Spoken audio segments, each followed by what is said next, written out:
ആരാണ് hot customer? Hot customer എന്ന് പറഞ്ഞാൽ നമ്മൾ നേരത്തെ പറഞ്ഞ പോലെ നമ്മളെ കൂടെ നിൽക്കുന്ന ആൾക്കാരാണ്, നമ്മുടെ ചങ്കാണ്, അവരാണ് നമ്മുടെ ഇന്നത്തെ എല്ലാ സൗഭാഗ്യം തരുന്നത്. അവരുടെ എണ്ണം കുറഞ്ഞാൽ നമുക്ക് നഷ്ടത്തിലായിരിക്കും ബിസിനസ്. അവരുടെ എണ്ണം കൂടുകയാണെങ്കിൽ നമ്മുടെ ബിസിനസ് നന്നായിട്ട് അത്യാവശ്യം ജീവിച്ചു പോകാൻ നമുക്ക് കഴിയും. അതാണ് ഹോട്ട് കസ്റ്റമർ. ഇവരെ ആദ്യം നിലനിർത്തുവാനുള്ള മാർക്കറ്റിംഗ് നമുക്ക് ആദ്യം നമ്മുടെ നിലവിലുള്ള ആൾക്കാരെ നമുക്ക് കൂടെ നിർത്തണം. ഈ കസ്റ്റമർക്ക് ഒരു പ്രത്യേകത, കസ്റ്റമർ നമ്മൾ നല്ല സർവീസ് കൊടുക്കണം, സ്നേഹിക്കണം, ബഹുമാനിക്കണം, ആദരിക്കണം. അതോടൊപ്പം തന്നെ ഒരു കാര്യം കൂടെ നമ്മൾ മനസ്സിലാക്കി വയ്ക്കണം, കസ്റ്റമറെ വിശ്വസിക്കരുത്. ഒരു മെയിൻ പോയിന്റ്, കസ്റ്റമറിനെ വിശ്വസിക്കരുത്.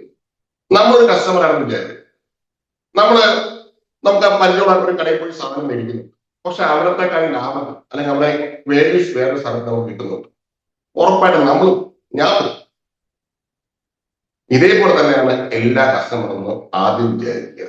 അവർ എപ്പോഴും നമ്മുടെ കൂടെ കാണുമെന്നുള്ള വിശ്വാസം ഒരിക്കലും പാടില്ല. ഇതൊരു ബിസിനസ്സാണ്, എപ്പോഴും തലയിലുണ്ടാവേണ്ട കാര്യം. അങ്ങനെ കസ്റ്റമറിനെ, ഈ ഹോട്ട് കസ്റ്റമറിനെ കൂടെ നിർത്തുക.